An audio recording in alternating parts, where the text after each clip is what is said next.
Jaya Gopi Janavallabha Girivaradhari.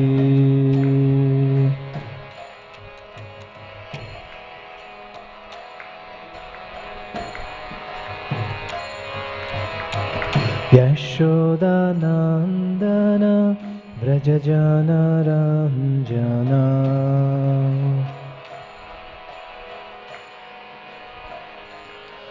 Yashoda Nandana Vrajajana Ranjana.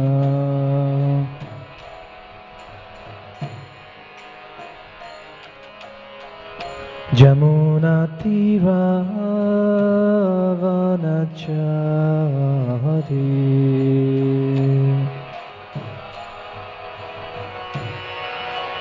Jamuna Tira Vanachari.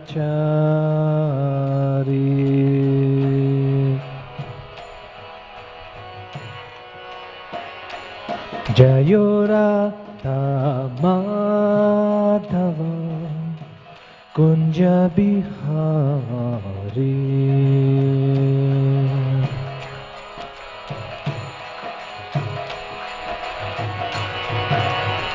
Jayo Radha Madhava Kunja Bihari.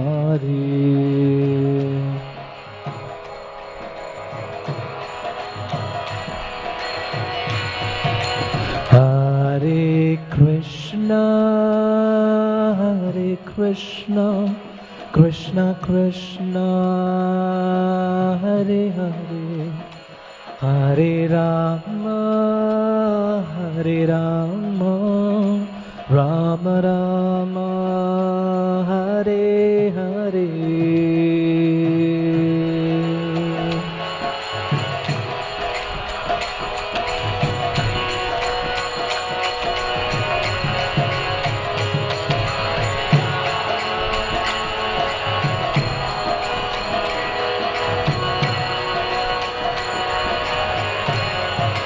Jayo Radha Gopinath Radha Gopinath Shri Radhe.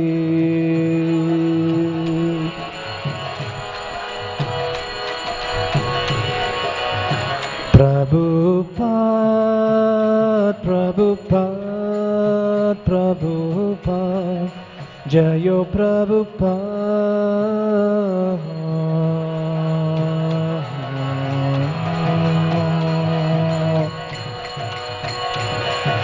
Jayo Jaya Gurudev, Gurudev, Gurudev, Jaya Gurudev.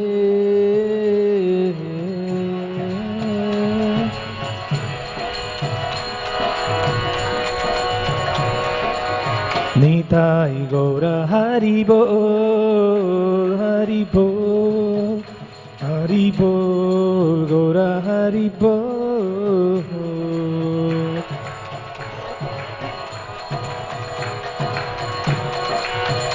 Nitai Gaur Haribol, Haribol, Haribol, Gaura Haribol.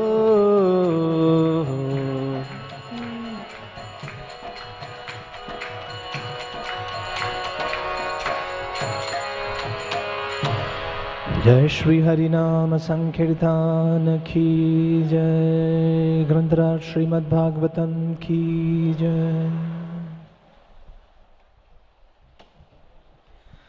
Om Namo Bhagavate Vasudevaya.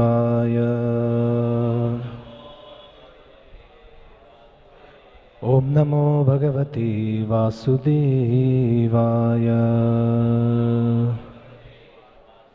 Om Namo Bhagavate Vasudevaya. Narayanam Namaskrityam Naram Chaiva Narottamam Devim Saraswatim Vyasam Tato Jayamudiraye नष्टप्रायेषु भद्रेषु नित्यं भागवत सेवया भगवतीरुत्तमश्लोके भक्तिर्भवति नैष्टिकी कृष्णाय वासुदेवाय देवकी नंदनाय च नंदगोपकुमाराय गोविंदाय नमो नमः।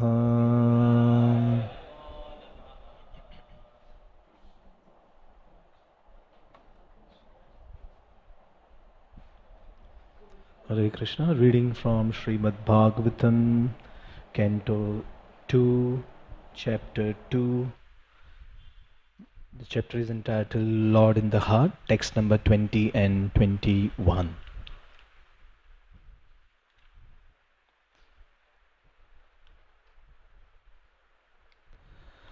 Nabhyam sthitam hridhi adhiropya tasmat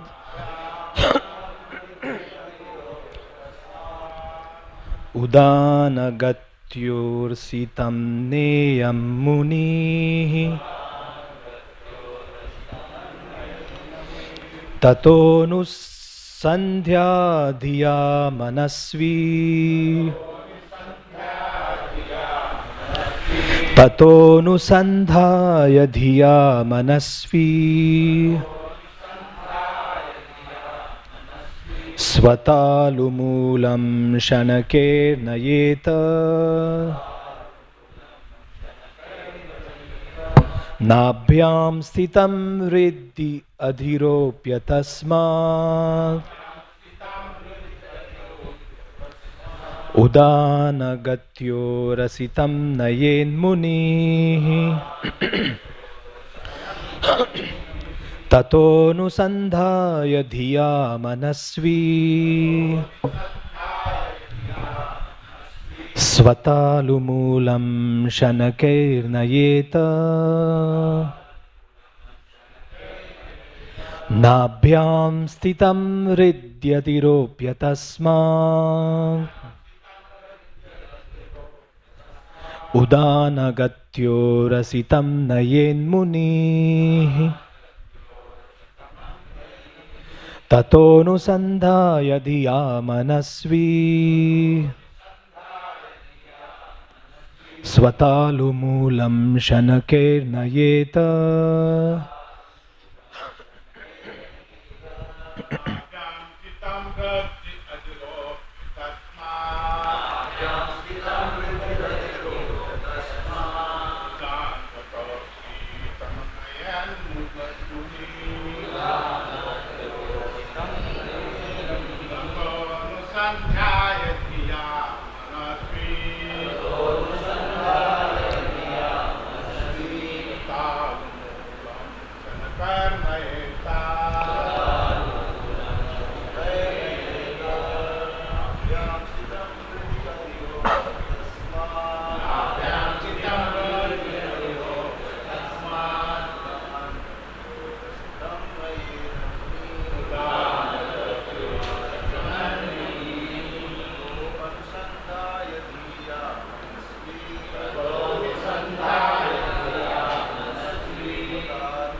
Matajis.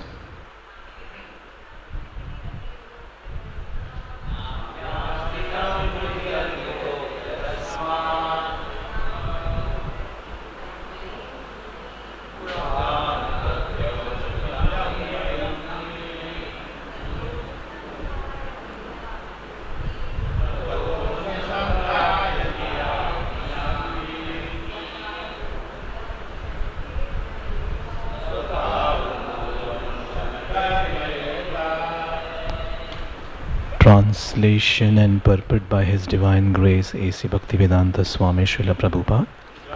Translation: the meditative devotee should slowly push up the life air from the navel to the heart, and from there to the chest, and from there to the root of the palate. He should search out the proper places with intelligence. Purport: there are 6 circles of the movement of life air, and the intelligent bhakti yogi should reach out these places with intelligence in a meditative mood. Among these mentioned above is the Swadhisthana chakra, or the powerhouse of the life air, and above this, just below the abdomen and navel, is Manipur chakra. When upper space is further searched out in the heart, one reaches the Anahat chakra, and further up, when the life air is placed at the root of the palate, one reaches the Vishuddha chakra. We'll also read out text number 21. Tasmad bhruvor antaram unnayeta niruddha saptyaya yatano anupekshaha sthitva muhurutardham akunta drishtir nirbidya murdhan visrijit param gataha. Thereafter the bhakti yogi should push the life air up between the eyebrows, and then, blocking the 7 outlets of the life air, he should maintain his aim for going back home, back to Godhead. If he is completely free from all the desires for material enjoyment, he should then reach the cerebral hole and give up this material connections, having gone to the Supreme. Om Ajnanatimirandhasya Jnananjanashalakaya Chakshururmilitam Yena Tasmai Shri Guruve Namaha. Shri Chaitanya Manobhishtam Sthapitam Yena Bhutale Swayam Rupa Gadamayam Dadati Svapadantikam. Vande Aham Shri Guru Shri Yuta Padakamalam Shri Gurum Vaishnavamscha Shri Rupam Sagrajatam Sahagana Raghunathanvitam Tam Sajivam Sadvaitam Savadutam Parijana Sahitam Krishna Chaitanya Devam Shri Radha Krishna Padan Sahagana Lalita Shri Vishakhanvitamscha. He Krishna Karuna Sindhu Dinabandhu Jagatpate Gopesha Gopika Kanta Radha Kanta Namostute Tapta Kanchana Gaurangi Radhe Vrindavaneshwari Vrishabhanusute Devi Pranamami Hari Priye Vancha Kalpatarubhyascha Kripa Sindhubhya Evacha Patitanam Pavanebhyo Vaishnavebhyo Namo Namaha. Jai Shri Krishna Chaitanya Prabhu Nityananda Shri Advaita Gadadha Shri Vasadi Gaura Bhakta Vrinda. Hare Krishna Krishna Krishna Hare Hare Hare Rama Rama Rama Hare Hare. Mukham karoti vachalam pangum langayate girim yat kripatamaham vande Shri Gurum Dinatarinam Shri Chaitanyamishwaram Paramananda Madhavam. Nabhyam sthitam ridi adiropya tasmad udanugatyo rasitam nayen muni tatonu sandhaya dhiya manasvi swatalu moolam shanaker nayeta. The meditative devotee should slowly push up the life air from the navel to the heart, and from there to the chest, and from there to the root of the palate. He should search out the proper places with intelligence.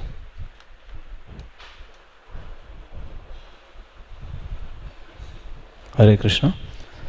Welcome all the devotees for our morning Srimad Bhagavatam class. seek the blessings of all the devotees so that I can speak something wonderful for the pleasure of their lordships. Today happens to be Vaman Dwadashi and also Ekadashi. So I would like to take this opportunity to speak something about the glories of Lord Vamanadev and Bali Maharaj on this auspicious day, and look at some of the wonderful lessons that we can learn from this pastime, from the 8th canto of Srimad Bhagavatam. These lessons may be very simple, but very profound truths and principles, which we will see in the canto 8. So,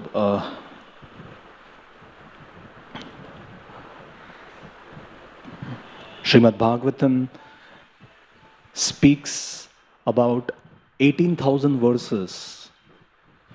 But of the 18,000 verses, there is one verse which is the central focus verse. And this one verse is called Paribhasa Sutra, where all other verses, or practically the entire Srimad Bhagavatam, revolves around this one verse. And this verse comes in the first canto of Srimad Bhagavatam, Ete cham sakala pumsam Krishnastu Bhagavan Swayam Indrari Vyakulam Loke Mridayanti Yuge Yuge. That Supreme Personality of Godhead is none other than Lord Sri Krishna. And what is the purpose, what is the reason behind Lord Krishna's advent or appearance in this world is Indrari Vyakulam Loke Mridayanti Yuge Yuge.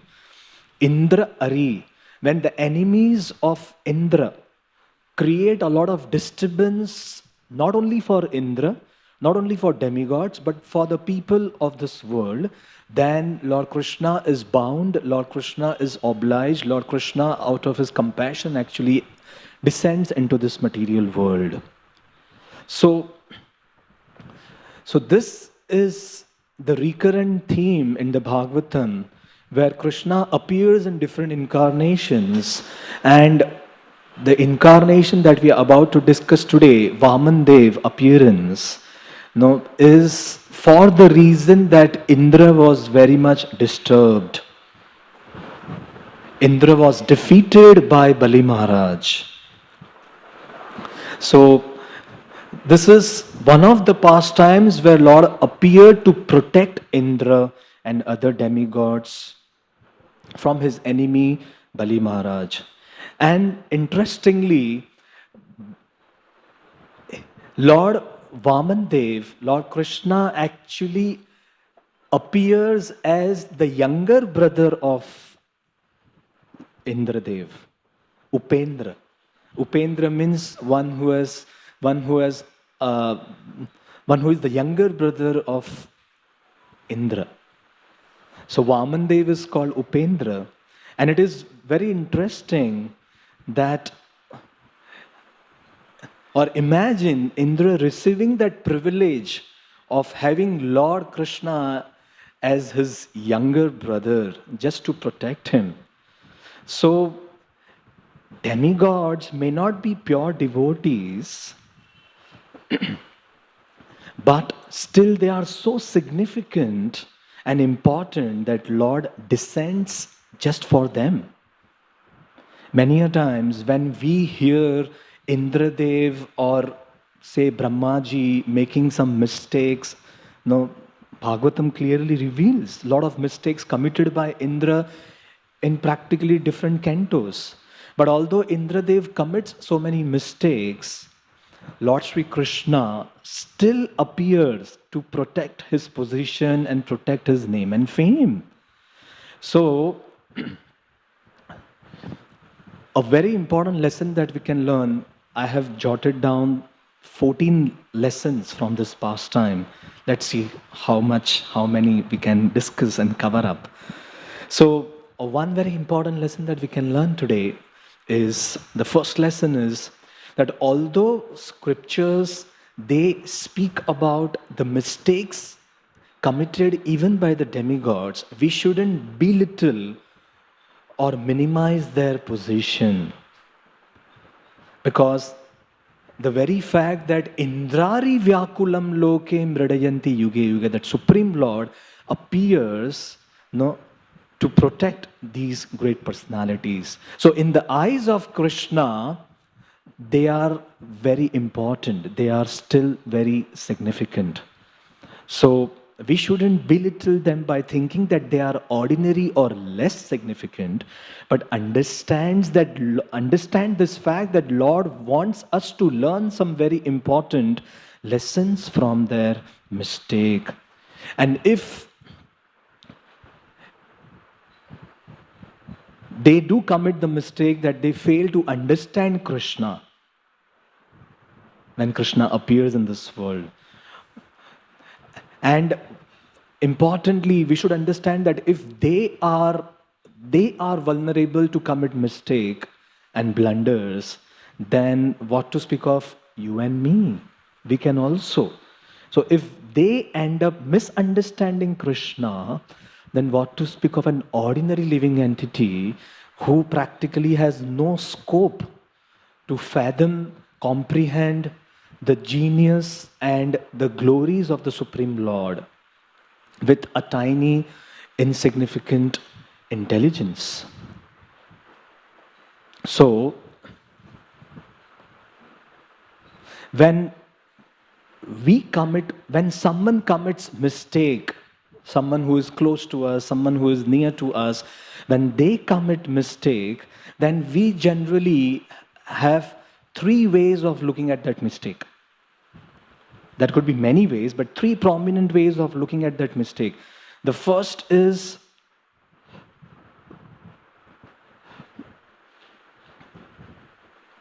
the first and foremost is we minimize their position.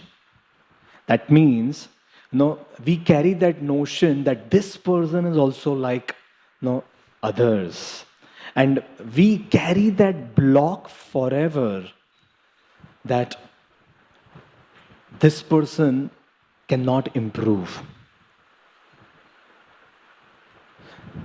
But we have to understand this fact that when personalities like Indra also commits mistakes or blunders, Krishna still gives them second chance.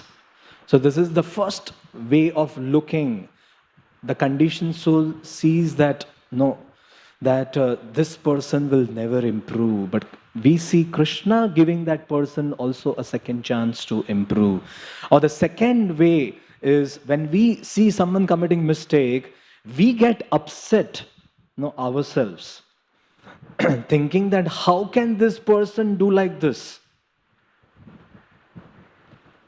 Something very exalted is expected from him or her, but if this person also commits mistake, that means he or she is ordinary. They probably do not deserve that respect. Or the third way is, if that person also commits mistake, then what's wrong if I also do something wrong? We think I also have the license to do something wrong. So this is the typical tendency of looking at someone committing mistake. But Bhagavatam gives us a vision by which we can actually improve our view of looking at someone committing mistake. So Bhagavatam gives 5 different views by which how we should look at someone committing mistake.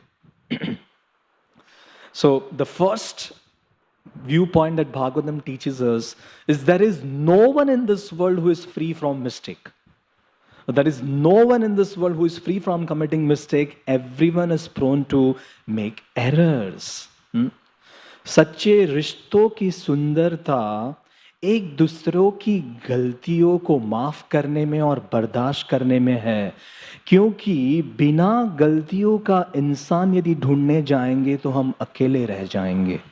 We will not find anyone in this world who is free from this tendency to commit mistake. Second, Bhagavatam teaches us, what is it in for me to learn when someone commits mistake? Because there is always a chance for us to learn from any mistake. Mistake is never a mistake if we learn from that mistake. And we learn mainly from mistakes. Remember, we learn mainly from mistakes or failure, but we never learn from success. So if we have to learn something in life, then mistake actually helps us learn better than learning from success. Third, we fail to remember that I am not an exception. I am also prone to mistake.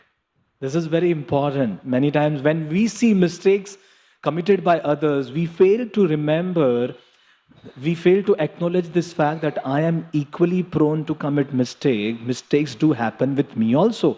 When our eyes can see so many objects in this world,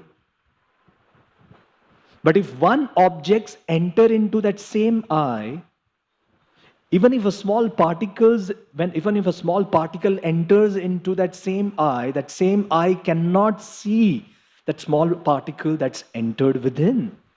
So our eyes can see everything in and around, but if a small particle enters into that eye, eye is unable to see. Similarly, we may be able to see so many mistakes committed by others, but unfortunately, we fail to recognize and acknowledge this fact that I am also prone to commit mistake. The fourth viewpoint from Bhagavatam, love will always overlook the mistake, and hate will only look for mistake where there is none.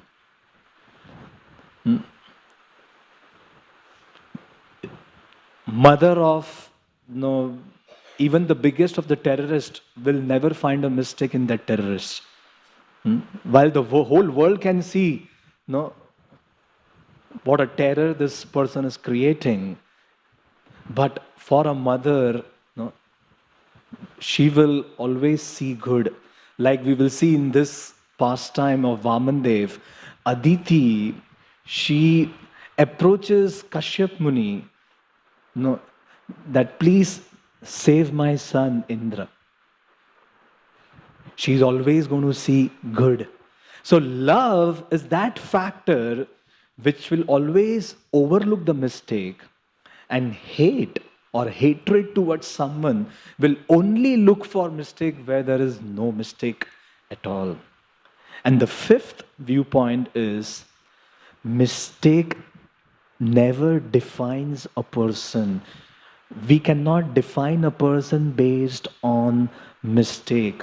But willingness to admit the mistake and correct one's mistake is what truly defines a person. So we shouldn't judge someone just because that person commits mistakes. And this is what happens in the 10th canto of Srimad Bhagavatam. Lord Krishna has killed so many demons. Raghunath Das Goswami explains in Govardhan Dashakam, while glorifying Govardhan, that although Indra committed the biggest blunder of his life by not only attacking Krishna, but attacking the entire Braj. The Brajvasis were under severe threat. Krishna killed so many demons, Aghasur, Bakasur, and so on and so forth. But here in this pastime, Krishna still forgives Indradev. So the way Krishna deals with demons and the way Krishna deals with demigods is a different ball game. So many demons attacked Krishna, and here Indra not only attacked Krishna, but Krishna's most dear devotees, and still we see that Krishna forgives Indradev. And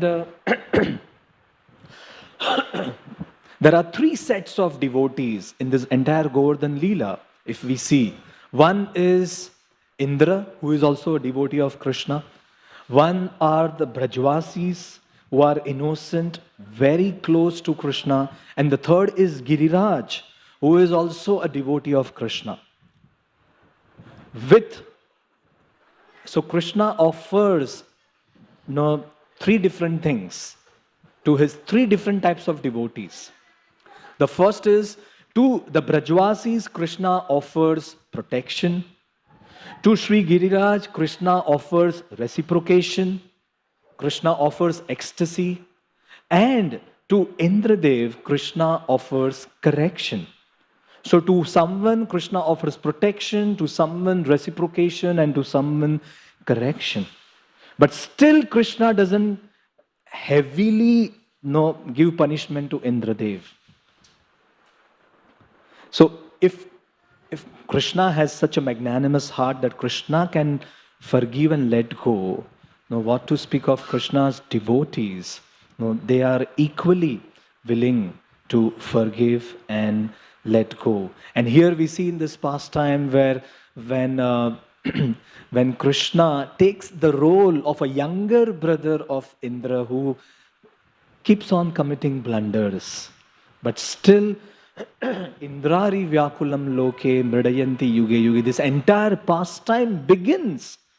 This entire pastime in the 8th canto, where Vamanadev is glorified, this entire pastime begins where Indra has defeated and killed Bali Maharaj. Bali Maharaj is dead. But all of a sudden, Bali Maharaj is revived and brought back to life by Shukracharya, who is the descendant of Bhrigu Muni. And because Shukracharya brought back Bali Maharaj's life, Bali Maharaj is obliged to serve and accept Shukracharya as his guru, and serves Shukracharya with his heart. And Shukracharya is so pleased by the service of Bali Maharaj that Shukracharya is now encouraging Bali Maharaj to take revenge by defeating Indra. And Shukracharya tells Bali Maharaj to perform Vishwajit Yagya. And when Bali Maharaj performs Vishwajit Yagya, Bali Maharaj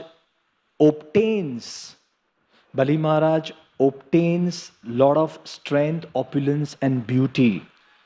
And Bali Maharaj is now ready to again combat and challenge Indra in a fight. When Indra sees this, that all of a sudden Bali Maharaj is again revived. Bali Maharaj is again not only revived, but he's back in action. Indra is surprised. That how is this possible? I was thinking that I have killed my enemy and I will have a peaceful life now. But all of a sudden, my enemy is charging me back with more vigor and more power. A lesson for a sadhaka is that many a times it's easy to kill demons, but it's very difficult to kill the demoniac tendencies within. Sometimes it seems that we have defeated, just as Indra thought that he has defeated his enemy. Similarly, many a times we think that we have defeated our inner enemies in the form of anarthas. But little do we know that these anarthas can never be killed. And just as Bali was brought back to life, to the surprise of Indradev, these anarthas, they come back to life again and again. And they attack us with far more vigor and strength and power. So never underestimate the power of this greatest enemy that's there within. And that is mind. Indra thought that he has killed his enemy, but he underestimated the power of Bali Maharaj. Similarly, many a times as sadhakas, we end up underestimating the power of our mind, because this mind can play worst of the tricks and make us fully convinced that we don't need anyone's help and I am now competent to face my any form of enemies. But the best part is in this pastime is Indra actually understood that he's helpless, and Indra, he approached his guru for guidance and help. That was never the case when Indra actually attacked Vrindavan. Indra did not get his share. Indra Puja was stopped. That time also he thought that his position is under threat. That time he did not approach his guru. But here we see Indra got little intelligence and Indra is approaching his guru for help and guidance. Similarly, a sadhaka is one who will sometimes take shelter of guru and sometimes get so much bewildered that he fails to take the shelter of the instructions of one's guru. So here the best part is that Indra approaches his guru Brihaspati. So Indra understood his vulnerability. A sadhaka when understands his or her vulnerability and goes back to the instructions of guru, then sadhaka will revive back all the enthusiasm to fight back against one's internal enemy. So guru's instructions actually can truly protect a sadhaka. One disciple asked Srila Prabhupada, please save me from Maya. Prabhupada said, I cannot save you from Maya, but I can give you the instructions by which you can save yourself from Maya. So now Brihaspati, when Indra approaches Brihaspati, what is the reason all of a sudden that my enemy is ready to attack and combat? At that point of time, Brihaspati tells Indra the reason for Bali Maharaj's prosperity. Janami magavan shatro unnater asya karanam shishya upabritam tejo bhragubir brahmavadibihi. So, Bali Maharaj, the reason for Bali Maharaj prosperity is revealed here. The only reason that is explained by Brihaspati to Indra for Bali Maharaj prosperity is Bali Maharaj pleased his priest, Kul Guru, Shukracharya. So Prabhupada writes in the purport a wonderful lesson for us. Prabhupada writes, the pleasure of the spiritual master, by pleasing spiritual master, one can get extraordinary powers, especially in spiritual advancement. And then Prabhupada makes brilliant statement. Prabhupada says, blessings of the spiritual master are more powerful than one's personal endeavor for advancement. And then Prabhupada quotes, Guru Mukha Padma Vakya Chittete Koriya Akya Arana Kori Homone Asha. So, step by step, what is the secret of empowerment is step by step explained here in the purport by Srila Prabhupada. So first and foremost secret of empowerment is humility, where Bali Maharaj humbly served his guru. Humility, only when we have humility, then we will not only serve but humbly follow the instruction given by spiritual master. And when we follow the instructions given by guru, then automatically guru will be pleased. And when guru is pleased, we receive the blessings from the heart of Sri Guru.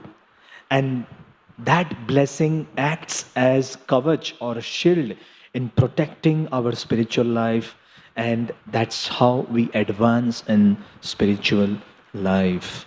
So humility, Humility leads to following the instructions of Guru. That leads to Guru being pleased, and we receive the blessings of Guru, and the blessings acts as kavach or shield. When we get cold, and because of cold, all our sinuses are blocked with infection. That's the time when doctor gives some drops. Our nose gets blocked, our ear gets blocked, our sinuses gets blocked, and doctor gives us some drops. And that's when the infection subsides and the nasal passage opens up. The drop in Hindi is called bindu. Similarly, when our heart is blocked by our false ego, the receptivity to receive the instructions of Guru is blocked by our false ego. No, we need that bindu which is called as kripa bindu. Gurudev kripa bindu diya koro ei dase. And only by the blessings and that drop of mercy of Sri Guru, our heart is cleansed of the anarthas. And that's the time we can actually appreciate the mercy of Sri Guru. One disciple of Srila Prabhupada was cooking for Srila Prabhupada while Prabhupada was traveling. Prabhupada was about to travel, so she was cooking and cooking meal for Prabhupada, and she was packing Prabhupada's prasadam. All of a sudden, Prabhupada came to the kitchen, and Prabhupada saw that this disciple is cooking samosas. So Prabhupada picked up one samosa and ate that samosa. Then Prabhupada picked up the second samosa and Prabhupada ate that also. Third, fourth. So this disciple, she felt very gladdened that Prabhupada is eating samosas cooked by me. Maybe Prabhupada liked my samosas. So she asked Prabhupada, how many samosas will you eat, Swamiji? Prabhupada said, more than what you can cook. And then she thought that even before I packed this meal for Prabhupada, Prabhupada liked this samosa so much that Prabhupada ate all. So she asked this question to Prabhupada, Swamiji, can you tell me who is your favorite cook? Prabhupada said, me, myself. So sometimes we may think that our false ego may make us think that, oh, I am probably the one who is doing some service to Sri Guru. But it is the duty of Sri Guru to remove that blockage in the form of false ego. Dr. Patel recalls that he would go on morning walk with Srila Prabhupada when Prabhupada was in Bombay at Juhu. And Prabhupada would, most of the time, or practically all the time, Prabhupada would refute his argument and defeat him. And Prabhupada would call him full number one. So one day he told Prabhupada, Swamiji, I call you Guruji. I have so much respect for you. And it is you who every time call me fool. I can't digest this. So then Prabhupada said, because you call me Guruji, it is my duty to correct you and call you fool if you are wrong. Because what you speak doesn't make sense at all. So this was Prabhupada's compassion. Where Prabhupada took this upon himself to chastise, correct, and humble his disciples. So one time, Dr. Patel, he had donated a lot of mattresses and pillows to the devotees who were staying there. But over a period of time, he noticed that these pillows and these mattresses disappeared. They were not seen only. So he went and complained to Swamiji that what type of disciples you have. They can't even take care of the pillows that I had donated. So Prabhupada said that actually my disciples are completely detached. They are completely detached from their body, and so they are liberated. And then Prabhupada said, you always speak about liberation, mukti, mukti. But just see how much attached you are and just see how much detached my disciples are. So he was completely speechless. Like this, Prabhupada would many a times refute and speak in such a way where he was completely defeated. And when Srila Prabhupada departed from this world, Satsvarup Das Goswami Maharaj approached Mr. Patel, Dr. Patel, and told him to write an article. Dr. Patel, he took this opportunity to glorify Srila Prabhupada. And he wrote an article, My Life's Most Precious Moments. That was the article. And subtitle that he wrote was, Bombay doctor earns a title big fool and he loves it.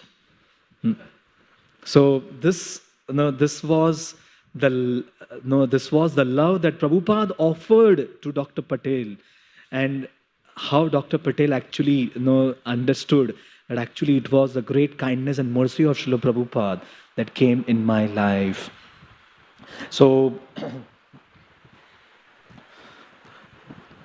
the secret of empowerment is when one pleases one Guru. And we can see from the scriptures also that when Lord Krishna went to Avanti and pleased his Guru Sandipani Muni, that's the time when Sandipani Muni blessed Krishna and Balramji that whatever you have learned, you will not only remember in this life, but eternally. So having knowledge is one thing, but knowledge when backed up by blessings will make more impact. Simply having knowledge can also create a lot of chaos in someone's life. One time Bhaktisiddhanta Saraswati Thakur was going on a boat. He was crossing Ganges, and at that point of time, one of the disciples asked this question to Bhaktisiddhanta Saraswati Thakur, that your spiritual master, Gaur Keshodas Babaji Maharaj, he was a Bhajananandi, but I see that you are Goshtyanandi, where you are not interested more in bhajan, but you are more interested in preaching. So how is it that you should be actually following your Guru? No, he just simply sat at one place and chanted. But we see that you are traveling, so you are preaching more than your Guru. So it seems that you are more powerful than your Guru. So Bhaktisiddhanta Saraswati Thakur, while he was on the boat, he replied, looking at the engine which was making a lot of noise. He said that, can you look at this engine? This engine is making a lot of sound, but this engine is getting all the strength from an apparent small battery. The engine is deriving all the strength from the battery, and battery seems to be lying at one place, just stagnant. But all the power is coming from the battery. Similarly, it may appear that my spiritual master was just sitting at one place and chanting, but all the power comes from him. As a result, I am able to preach in some small way. So this is a very, very important lesson. The next lesson that we can learn is that when Bali Maharaj received the blessings from Shukracharya, Bali Maharaj, although he was dead, although he was defeated by Indra again and again, still Bali Maharaj received so much inspiration and strength that now Bali Maharaj was ready to again combat and challenge his strongest of the enemy. Similarly, by the inspiration of Sri Guru, by inspiration of Sri Guru's Vani and Vapu, a disciple who is defeated again and again by Maya, even that disciple gets the strength and the courage to get up again and fight and challenge Maya. So although we are defeated by Maya again and again, but words of Guru gives us the strength to get up again and fight. Just as we see in Ramayana, Sugriva, Sugriva was defeated and heavily beaten by Bali again and again. But Sugriv still gets the guts and the courage to get up and challenge Vali. Now, what was the possibility that Sugriv again will get? He will win over Vali. There was no possibility. But we see that Sugriv got the strength and courage to get up and fight back because not of his own strength, but because he was backed up by the support of Lord Sri Ramchandra. Similarly, it is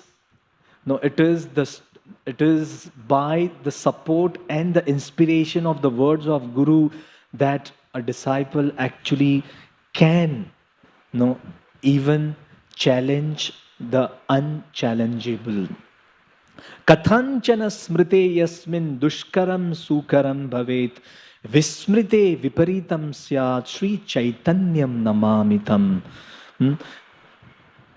By the blessings of Guru and Krishna, even the most difficult thing becomes easy.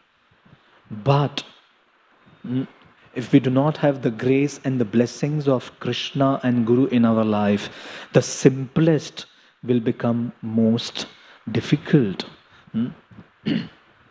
So this is the next lesson that we learn from this pastime, is that Brihaspati tells Indra that when Bali will offend or disrespect his Guru, that's the time. See, you cannot defeat Bali Maharaj, but only when Bali will make the mistake of disrespecting his Guru, that's the time he will lose all the powers. So the secret of advancement is Yasya prasadat bhagavat prasado, yasya aprasadat nagati kutopi. By pleasing one's Guru, one gets all the strength and power and blessings. And by displeasing one's Guru, one's powers will be taken away. Sudama and Krishna got all the blessings that they will remember. And on the contrary, we see Karna, because he displeased his Guru, Parshuram, Karna's knowledge, all the strength and knowledge was taken away when he needed the most. Karna displeased Parshuram, and Krishna and Sudama, they pleased Sandipani Muni. They both had the knowledge.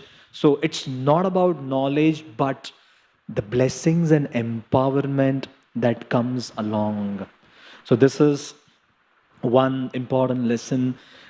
We also see in case of Madhvendra Puri, when Madhvendra Puri was about to depart from this world, Ishwara Puri served Madhvendra Puri so submissively. And here is one more disciple, Ramchandra Puri. He actually ended up disrespecting his Guru, and as a result, he lost his power. So much power that we may gather for so many years will all be gone. And so many examples in this connection. But finally, moving ahead is Brihaspati tells Indradev that this is not the right time. All that I would suggest is you all should disappear from your place and hide yourselves somewhere. And all the demigods, they with the mystic powers, when Bali Maharaj attacks Indrapuri, all the demigods, they actually disappear from that place. And Bali Maharaj takes over. He conquers Indraloka and starts ruling. And the mother of Indradev, Aditi, approaches her husband Kashyap Muni and tells that please do something and save. And that's the time Kashyap Muni actually tells that no, why are you so attached, no, to your body and anything in connection to your body? No, you should be above the bodily concept of life. But Aditi is not willing to listen. Aditi keeps requesting Kashyap that you are my guru, you are my spiritual master, you are not just my husband. So please help me, no, solve this problem. So then finally Kashyap Muni, he gives the way, the solution by which she will become Krishna conscious also, and her solution, she will receive the solution also. So Kashyap Muni gives her this process of Payovrat sacrifice. No?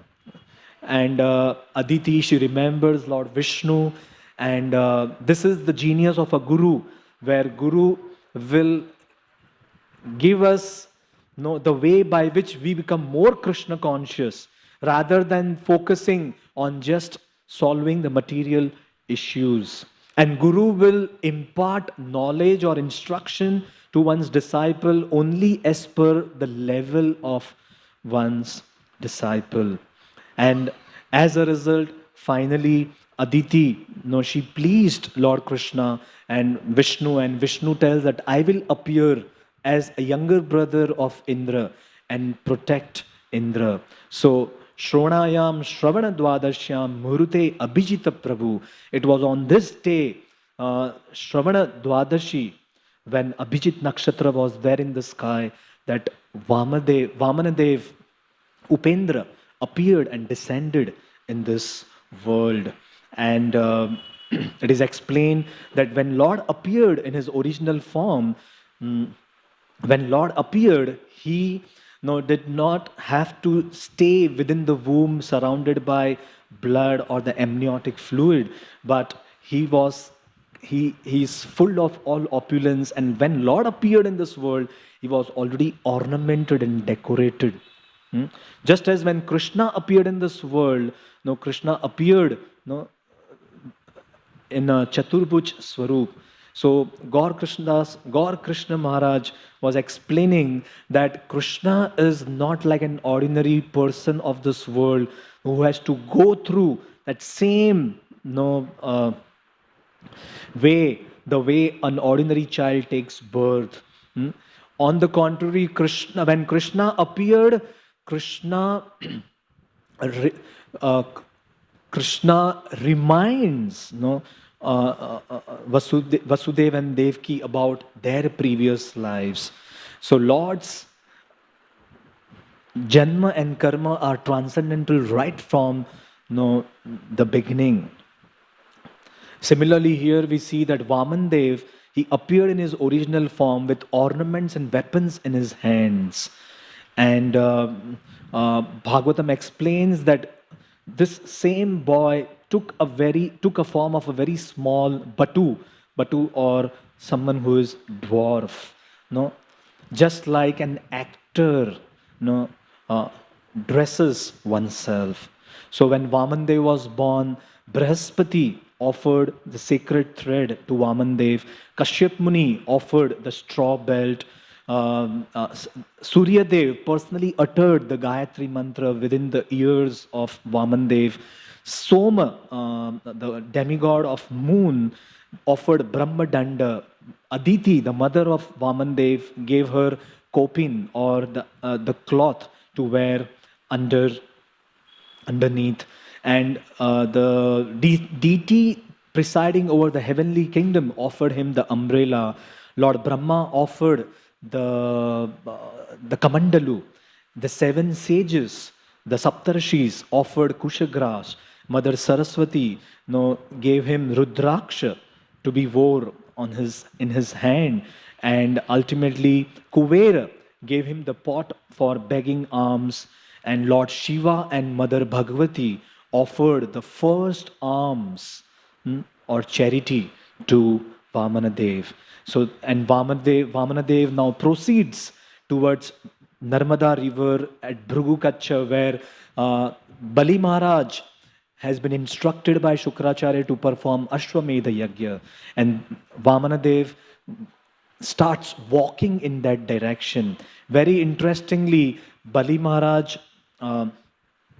when sees Vamanadev, just by the effulgence of Vamanadev, Bali Maharaj starts thinking as if maybe Surya Dev has appeared right now here, to grace this occasion.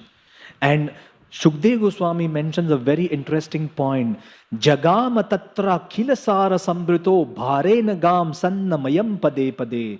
When Vamanadev started walking towards Bhrigukacha, although Vamanadev is a small dwarf, appearing like a small boy having a tiny feet, but those tiny feet, when pressing Mother Earth, they were actually creating deep impressions. Bharena, by the weight. Bharena gam sannamayam pade pade. So, one more lesson that we can learn from this pastime is that do not judge anyone based on externals. Although Vamanadev appears to be small, but Shukdev Goswami makes it very clear.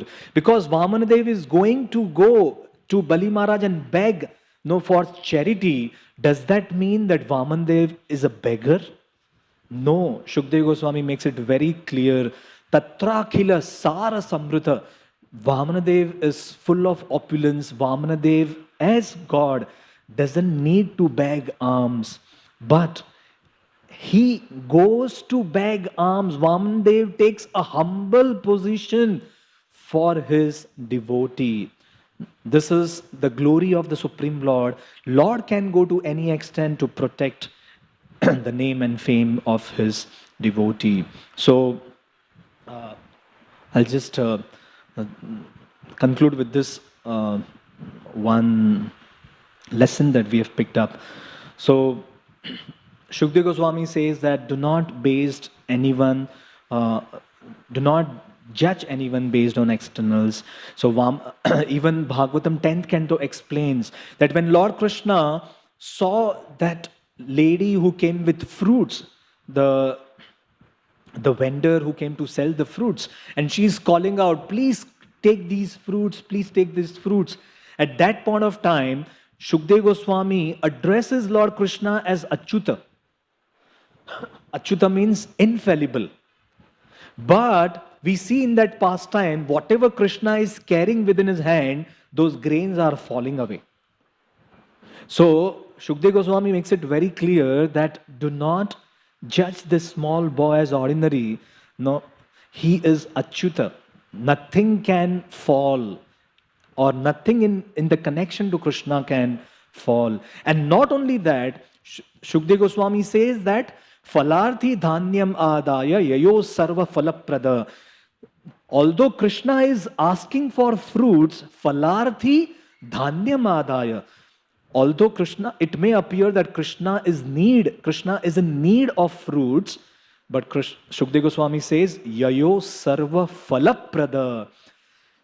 Krishna is not in need of anything. He is the one who is falaprada. He is the one who actually offers the benedictions and the boons to everyone. So we should not judge anyone based on externals.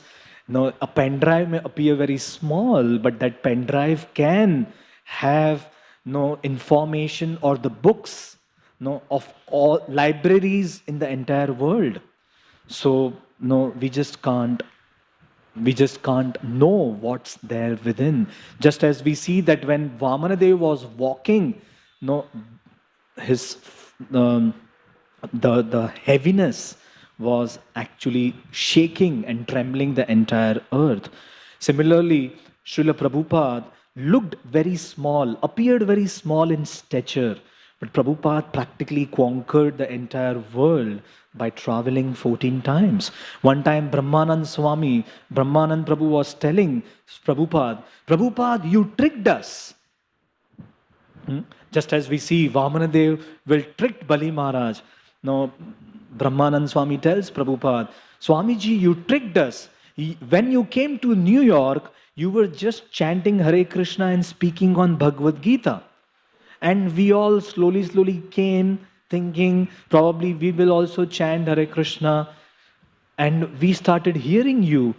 But slowly, slowly you took away everything from us. You took our lives, you took all our money, and we left our families. Prabhupada said,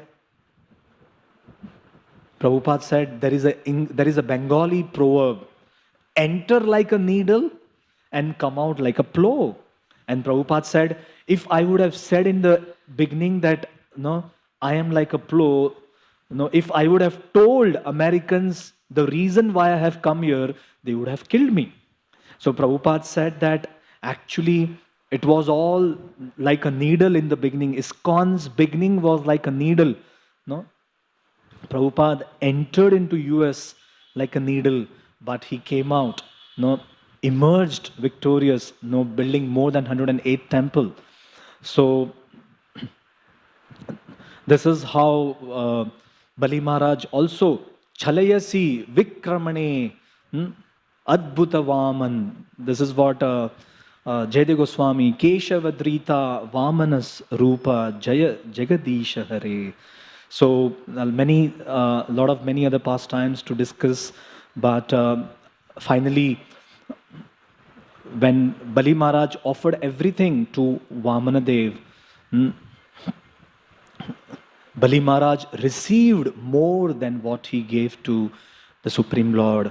So in giving Lord Krishna, we are never the losers. In fact, we will gain more than what we can offer. With this, I will just conclude. Thank you all very much. Hare Krishna, Srila Prabhupada ki jai, Granthra Srimad Bhagavatam ki jai.